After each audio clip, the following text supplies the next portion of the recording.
is a great day. It's a wonderful day in this place. Special for me. The time I'm stand up in here, I can see every beautiful panorama. Okay?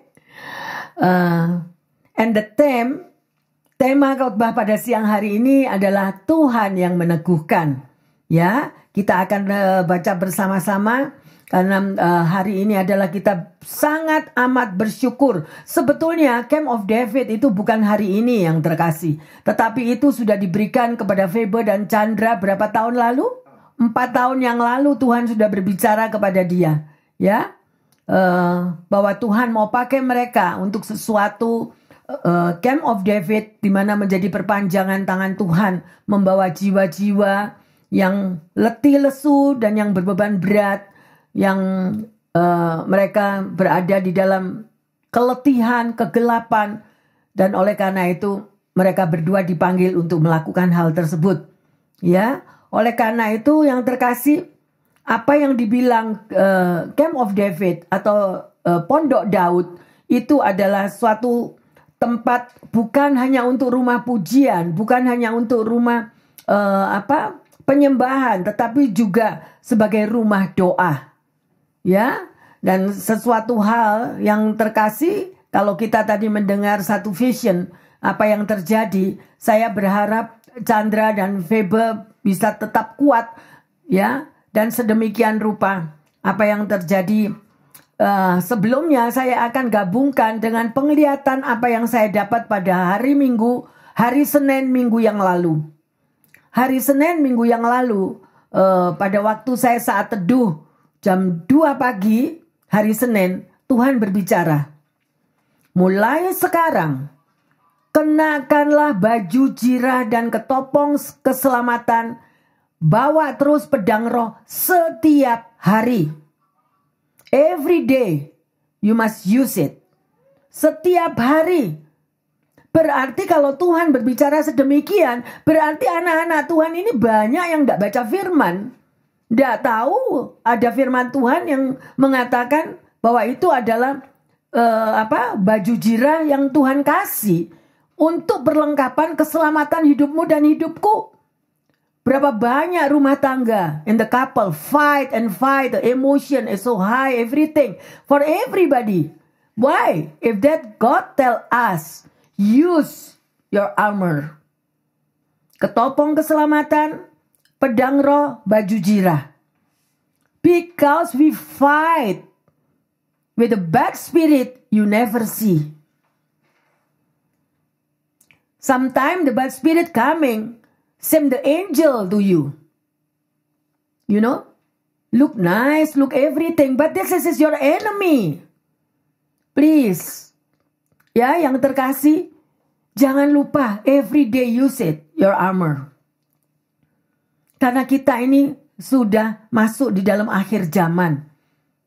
We don't know who is your friend and who is your enemy. Be careful. Ya. And here we can looking in Amos 9:8-14. Sesungguhnya Tuhan Allah sudah mengamat-ngamati kerajaan yang berdosa ini. Aku akan memunahkannya dari muka bumi. Tetapi aku tidak akan memunahkan keturunan Yakub sama sekali. Demikianlah firman Tuhan.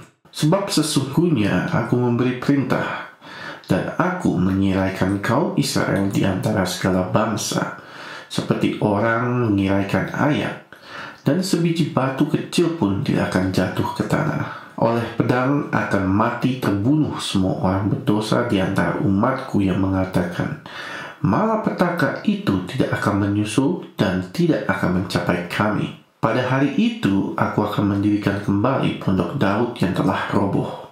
Aku akan menutup pecahan dindingnya dan akan mendirikan kembali runtuhannya.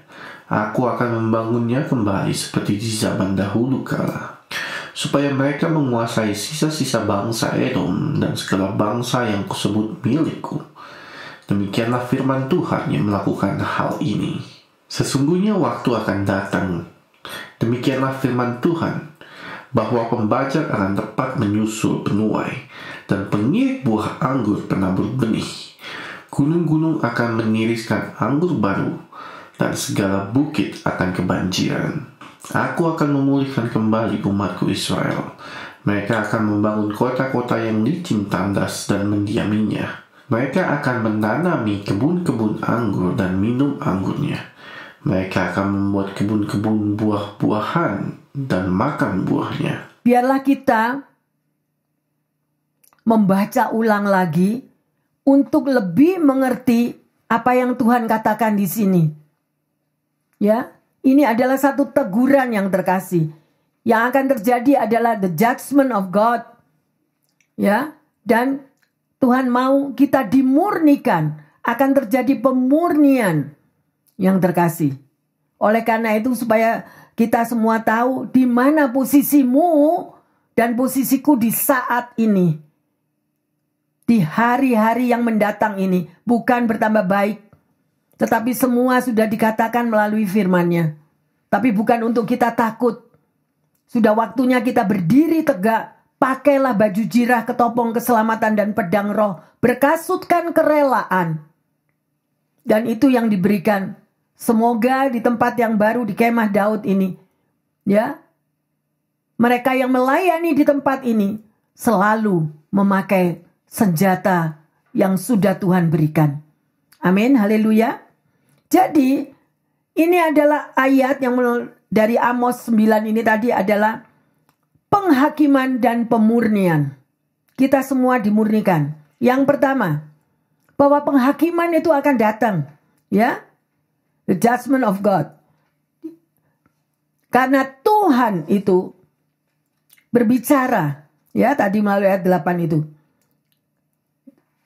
Kerajaan Israel. Who is Israel? Israel is you and me. Kita ini Israel yang di dalam Tuhan. Yang Tuhan panggil. Yang Tuhan kasih amanat agung. Jadikan semua bangsa muridku.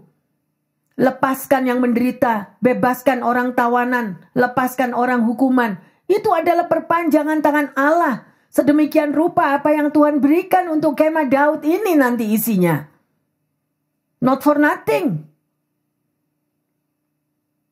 Ada rencana Tuhan akan panggilannya. Dan saya percaya bahwa yang dipanggil ini bukan hanya untuk yang diam di dalam rumah ini. Tetapi ada juga jemaat-jemaat yang lain yang juga sudah dipanggil. Tetapi apakah kita meresponi panggilan tersebut? Or I don't care. Be careful. Karena hari berjalan terus. Dan penghakiman juga akan terjadi yang terkasih. Ya, dimurnikan nanti. Ya.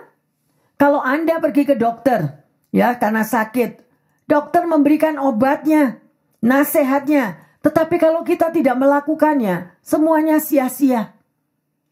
Saya nggak tahu amanat agung yang jemaat sudah panggil bertahun-tahun yang lalu. Apakah kita sudah melakukannya? Or kita easy going atau I don't care? Pasti one day ada judgment of God. Karena Tuhan nggak salah pilih loh. Tuhan kalau panggil itu nggak pernah salah pilih. Ya. Jadi yang pertama akan terjadi penghakiman. Dan yang kedua pemurnian yang nggak bisa kita hindari. Semua daripada kita bakal dimurnikan. Ya. Sedemikian rupa juga orang Israel disaring sedemikian rupa. Ya, disaring seperti gandum yang disaring dalam ayakan. Demikian juga saudara dan saya sebagai anak Tuhan. Kita ini disaring. Dan Tuhan mendapatkan siapa yang bisa dia pakai, dia pilih. Bayangkan yang terkasih.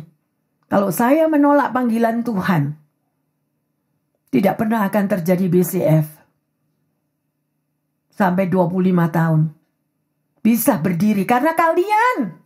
Karena support dari kalian. Support dari keluarga. Support dari anak cucu, mantu. Semuanya mensupport. Demikian juga saya berharap. Dengan adanya Camp of David. Sekalipun kita jauh. Sekalipun kita tidak bisa datang. Ya, kita berharap semua mendukung di dalam doamu. semua mensupport di dalam doa. Supaya ini bisa berkembang seperti BCF. Haleluya. Tidak mudah, tetapi percayalah kalau Roh Kudus yang bekerja, Dia akan melaksanakan semuanya. Ya, sedemikian rupa. Dan yang ketiga, kematian bagi orang fasik. Kalau Tuhan sudah merancangkan, Tuhan sudah memilih, ya, dan ada orang-orang fasik yang sedemikian mau menghalang-halangi rancangan Tuhan, mau membuat kerusuhan di dalam apa yang Tuhan sudah pilih, mereka akan berhadapan langsung dengan Tuhan. Nggak usah takut. Saya tahu Camp of David tidak mudah, tetapi percayalah, kalau Daud bisa menang menghadapi Goliat, orang-orang Filistin, ya, tentara daripada Raja Saul, everything, ya, bahkan anaknya sendiri Absalom, ya, melawan daripada Daud, tetapi Daud tetap menang. Dan itu adalah himbauan doa daripada kita semua dari BCF untuk mensupport daripada Camp of David ini. Ya, yang terkasih, sedemikian rupa. Kemudian kita akan berbicara lagi. Karena tadi di kitab Amos ya, 11-14 kita bisa melihat bahwa ada pemulihan bagi kerajaan Daud. Ya, sedemikian rupa. Jadi Tuhan akan membangun kembali apapun masa lalumu, apapun kau dibesarkan di keluarga yang engkau tidak pernah tahu Tuhan. Tuhan akan membangun, merestorasi sesuatu yang baru kembali di tempat ini. Ya, sedemikian rupa. Oleh karena itu seperti apa yang Raja Daud alami, dia juga mengalami restorasi daripada Tuhan sampai akhirnya dia menduduki satu kedudukan yang luar biasa sebagai raja. Yang kedua, pemulihan daripada umatnya. Ya, artinya apa? Bangsa Israel pada waktu itu yang sudah hancur-hancuran, tidak tahu bagaimana situasinya. Ya, mereka bisa menikmati lagi apa yang mereka tanam, kebun anggurnya, dan menikmati buah-buahnya. Percayalah, sekalipun engkau membangun, memulai dengan penuh kerja keras dan air mata, semuanya tidak akan sia-sia. Saya mengatakan bukan untuk menakuti, untuk berdirinya Camp of David di sini, tapi ada tantangan. Pasti ada tantangan, tapi never give up. Ya, kuasa doa dan Tuhan yang berperang menolong kita semua. Ya, untuk satu pemulihan umatnya. Yang ketiga, akan terjadi kemakmuran dan kelimpahan. Ya, sedemikian rupa. Pemulihan yang terjadi daripada Tuhan. Pemulihan yang bagaimana? Bu Pendeta, saya nggak ngerti. Yes, pemulihan. Maybe engkau dilahirkan daripada keturunan yang tidak mengenal Tuhan. Maybe engkau dilahirkan oleh mereka yang sudah tahu firman Tuhan, tetapi mereka juga merupakan sesuatu yang tidak agree dengan apa yang Tuhan mau di dalam hidup kalian. Serahkan semua kepada Tuhan. Serahkan, Dia yang akan berperang. Karena kalau Tuhan yang sudah pilih, Dia tidak akan cabut lagi. Oleh karena itu, setialah. Kita sudah dengarkan khotbahnya BCF, bagaimana kita bisa menang, yaitu taat, setia, tangguh, kuat, gigih menghadapi semua tantangan yang di depan. Saya tahu dan tadi saya mendengar di tempat ini, ya, ada yang namanya apa? Lion Mountain. Ya, dengan Lion Mountain yang datang di sini atau sekitarnya, karena di sini daerah yang sedemikian rupa. Tapi saya tidak melihat daripada minusnya, saya melihat daripada plusnya, bahwa sangat indah. Ya, tempat yang Tuhan berikan di sini. Yang selanjutnya adalah makna rohaninya daripada kitab Amos ini tadi yang terkasih. Oke, yang terkasih, ya. Jadi kembali lagi di dalam makna rohani daripada kitab Amos tadi, ya. Ayo, kita mau baca di dalam Kisah 15 ayat 16 dan 17. Kemudian aku akan kembali dan membangun kembali pondok Daud yang telah roboh, dan neruntuhannya akan kubangun kembali dan akan kuteguhkan, supaya semua orang lain mencari Tuhan dan segala bangsa yang tidak mengenal Allah, yang kusebut milikku. Demikianlah firman Tuhan yang melakukan semuanya ini. Amin. Ya, jadi sedemikian rupa apa yang dikatakan firman Tuhan yang ada di sini, sungguh indah ya, sedemikian. Yang kedua, ada harapan bagi orang yang percaya. Ya, bahkan di tengah penghakiman, bahkan kita melihat maybe kita feel guilty akan masa laluku yang sudah hancur, akan masa laluku yang amburadul, akan dosa-dosa dari masa laluku. Ya, Tuhan sanggup memulihkan kalau kita mau datang dan bertobat kepada Tuhan. Ya, ada harapan bagi masa depan saudara dan saya. Ya, jadi pesan ini menjadi satu penghiburan bahwa janji keselamatan itu ya akan berkelanjutan terus. Ayo, sudah waktunya. Sudah waktunya kita tidak bisa berandai-andai, tetapi sudah waktunya kita untuk bangun bangkit. Ya, sedemikian rupa. Sekarang yang mungkin ada yang tanya, mengapa kok dipilih untuk membangun kemah Daud? Ya, mengapa? Sejak tahun 21 sebetulnya mereka berdua, Febe dan Chandra, Tuhan sudah call untuk hal tersebut. Dan kalau hari ini dinyatakan untuk satu peneguhan luar biasa, ya. Tetapi pertanyaannya, kenapa? Kenapa mereka berdua dipilih untuk membangun kemah Daud? Yang pertama adalah untuk pemutusan hubungan dengan roh masa lalu. Ya, dengan pemutusan hubungan pada roh-roh yang dari keturunan yang lalu atau apapun yang pernah terjadi pada yang lalu. Banyak orang yang tidak peduli. Banyak orang yang tidak care. Oh, it's okay. My parent is okay. My grandparent is okay. Or everything is okay. But we don't know, yang terkasih. Kita nggak tahu. Di dalam Hosea 4 ayat 6 dikatakan, umatku binasa karena tidak mengenal kebenaran-kebenaran firman-Ku. Because they don't know. Siapakah yang ada di atas kita? Itu yang menimbulkan satu kutuk. Sekalipun ada orang yang mengatakan, pokoknya aku sudah dibaptis, sekali selamat ya selamat. No. Kalau ada perkataan itu sekali selamat ya selamat, tidak akan ada firman Tuhan yang mengatakan, kerjakanlah keselamatanmu itu dengan takut dan gentar. Itu firman yang ngomong. Kalau firman Tuhan dikatakan lagi, kerjakanlah keselamatanmu dengan takut dan gentar, berarti nggak ada itu sekali selamat tetap selamat. Itu ajaran sesat, saya ngomong. Jadi membuat anak-anak Tuhan terlena. It's okay. I'm free. I can make a sin everywhere. Ya, no. Makanya pelajari firman Tuhan. Baca firman Tuhan. Jangan cuma ngaku-ngaku anak Tuhan tapi kosong dalamnya. Ya, sedemikian rupa yang terkasih. Ya, setelah kita dibebaskan, kita dipilih ya untuk pemutusan dengan roh-roh masa yang lalu. Yang kedua apa? Saudara dan saya akan terbangun satu hidup yang baru, hidup yang berkenan bagi Tuhan. Ayo kita baca 2 Korintus 6, 16-18. Apakah hubungan baik Allah dengan berhala? Karena kita adalah baik dari Allah yang hidup menurut firman Allah ini.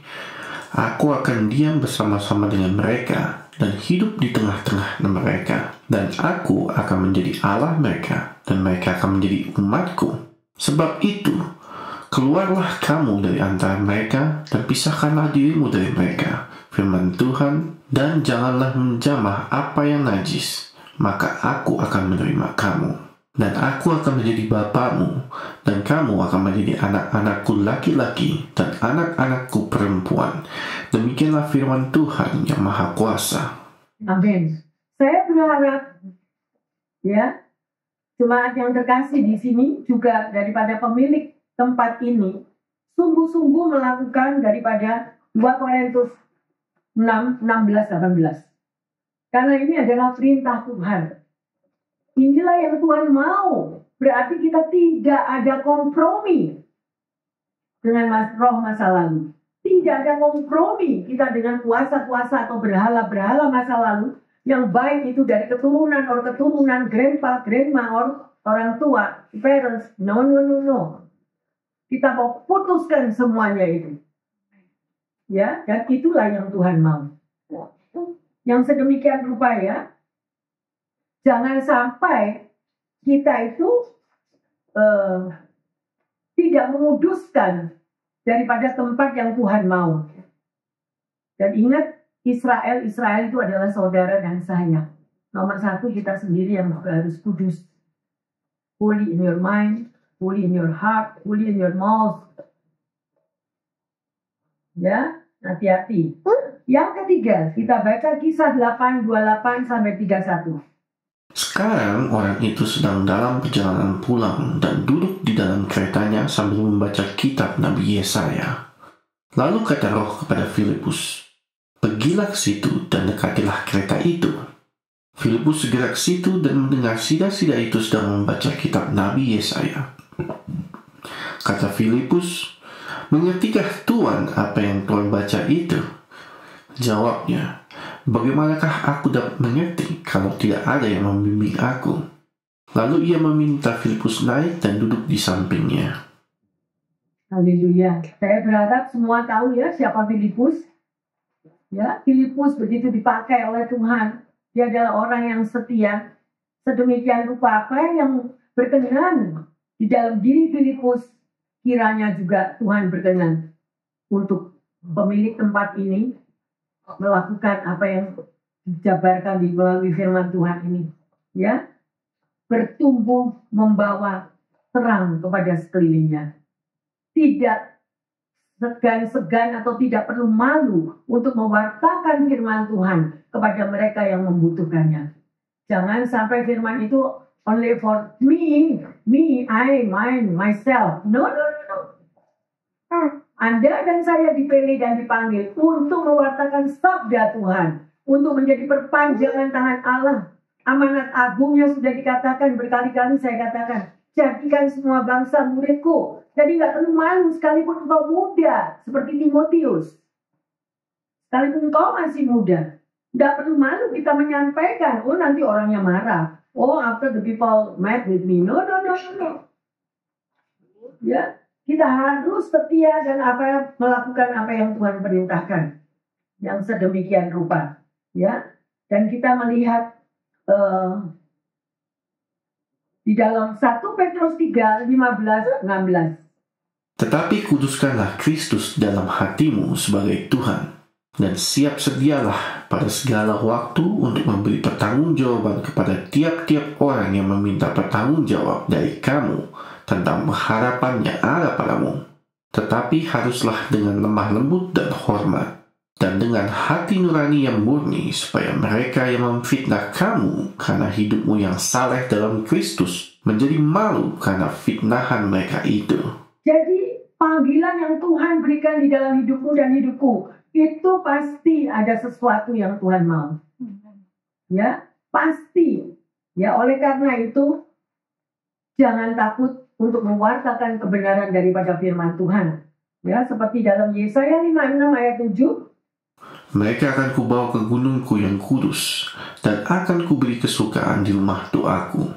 Aku akan berkenan kepada korban-korban bakaran dan korban-korban sembelihan mereka yang dipersembahkan di atas mazbahku.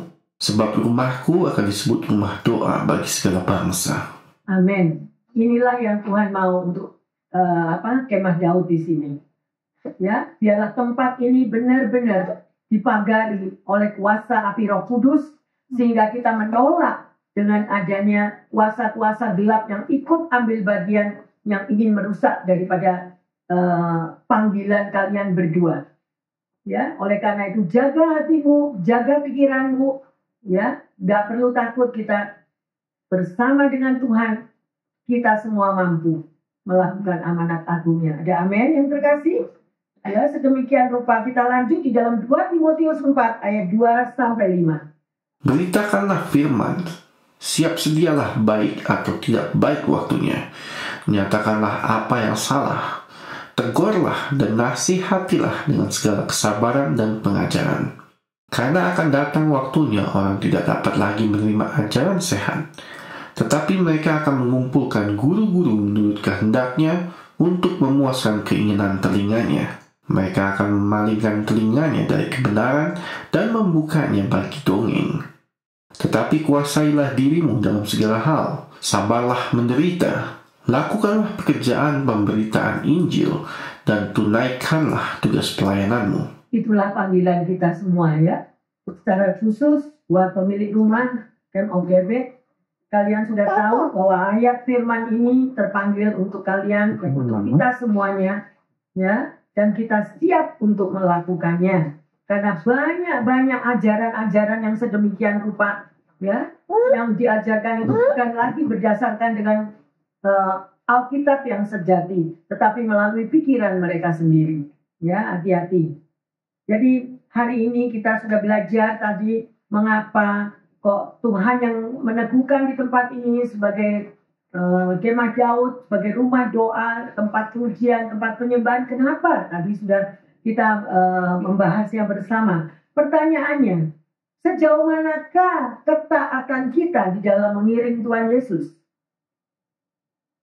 Kita bisa loh menolak panggilan Tuhan, bisa. Karena Tuhan kasih kita freedom. Aku nggak mau panggil Tuhan, aku aja. Ya, kita pun tidak bisa memaksa. Ya, tetapi pada waktunya kita akan berhadapan muka dengan Tuhan sendiri. Ya, bahwa panggilan yang sudah Anda dipanggil bertahun-tahun, tetapi engkau tidak melakukannya, engkau tidak menjalankannya semuanya, itu one day pasti Tuhan akan tanya, face to face. Ya, hati-hati. Ya. Yang kedua, sadarkah kita sebagai pengikut Kristus, kita mau melakukan apa yang dikatakan firman-Nya? Banyak orang yang tahu akan firman Tuhan, tetapi tidak melakukan. Tahu ya tahu. Jadi semuanya. Karena tidak ada fondasi yang benar akan firman Tuhan, kehidupannya jadi kacau. Di tengah keluarga, di tengah pekerjaan, atau di tengah komunitas, ya. Akhirnya berlawanan semua dengan apa yang Tuhan firmankan. Dan sebagai ayat emas, 1 Tawarik 28 ayat 20. Lalu berkatalah Daud kepada Salomo anaknya, kuatkan dan teguhkanlah hatimu, dan lakukanlah itu. Janganlah takut dan janganlah tawar hati, sebab Tuhan Allahku menyertai engkau. Ia tidak akan membiarkan dan meninggalkan engkau sampai segala pekerjaan untuk ibadah di rumah Allah selesai. Amin. Ya, jadi ayat emas ini meteraikan di dalam hati kalian semuanya. Karena kita semua dipanggil oleh Tuhan. Ya, dan jangan kita lagi terlena. Jangan kita kompromi dengan dunia. Jangan kita bersahabat dengan dunia yang membuat mata tujuan kita itu sudah keluar daripada panggilan Tuhan. Ya, yang terkasih, kita sudah pelajari bersama-sama, dan engkau tahu, kita semuanya tahu, bahwa panggilan Tuhan sangat luar biasa, dan berkat anugerahnya juga sangat luar biasa. Tidak dibiarkannya saudara dan saya berjalan sendiri. Amin. Amin. Mari kita bangkit berdiri, kita satu dalam doa. Bapa dalam surga, kami mengucap syukur. Terima kasih untuk waktu yang luar biasa. Engkau sendiri Bapa yang meneguhkan di tempat ini. Engkau sendiri Bapa yang beracara di tempat ini Tuhan. Beri kekuatan ekstra Tuhan. Biarlah panggilan Timotius dan semua apa yang dilakukan daripada murid-murid Yesus, juga Filipus, itu termeterai di dalam hati setiap kami. Sehingga kami tetap berani melakukan, tetap maju terus, memenuhi panggilan daripada Kristus Yesus. Terima kasih Tuhan Yesus, kami mengucap syukur, dan kami mengembalikan kembali di dalam tangan-Mu, Engkau yang memberi, karena kami tahu bahwa Kemah Daud daripadamu dan untuk semuanya, Engkau yang memberi, dan semua untuk kemuliaan Tuhan. Biarlah Tuhan tetap memelihara, menyertai dengan kuasa Roh Kudus-Nya hari demi hari, sehingga Kemah Daud ini juga boleh berkembang dengan luar biasa. Terima kasih Bapak, di dalam nama Tuhan Yesus hamba berdoa dan mengucap syukur. Yang percaya dan sudah menerima pelajaran sesuatu yang meneguhkan, menguatkan, mengatakan amin, amin, amin. Tuhan Yesus memberkati semuanya.